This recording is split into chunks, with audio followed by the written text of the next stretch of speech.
నేనెంత నేర్చుకున్నానో తెలుసా అనేటువంటిది మనము తెలుగు తోట సాధనలో మనం చూద్దాము.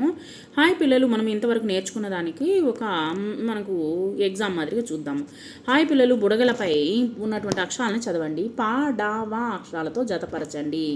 ఇచ్చినటువంటి అక్షరాలతో మనము సో ఈ విధంగా వచ్చేసి పా, డా, వా అనేటువంటి అక్షరంతో వచ్చేసి జతపరచాలి. క్రింది గళ్ళలో పా, నా, సా అక్షరాలను గుర్తించండి. ఒక్కొక్క అక్షరానికి ఒక్కొక్క రంగు అనేటువంటిది వేయండి. సో ఇక్కడ ఇచ్చినటువంటి అక్షరాలను గుర్తించి ఒక్కొక్క అక్షరానికి ఒక్కొక్క రంగు అనేటువంటిది వేయండి. తర్వాత క్రింది చిత్రాలను పదాలతో జతపరచండి.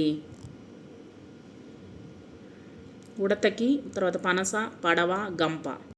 ఈ విధంగా జతపరచాలి. ఈ క్రింది చిత్రాలను చూడండి, పదాలని రాయండి. ఇక్కడ వచ్చేసి పడవ, పనస, వడ, నగ. సో ఈ విధంగా రాయండి, 2 సార్లు రాయండి.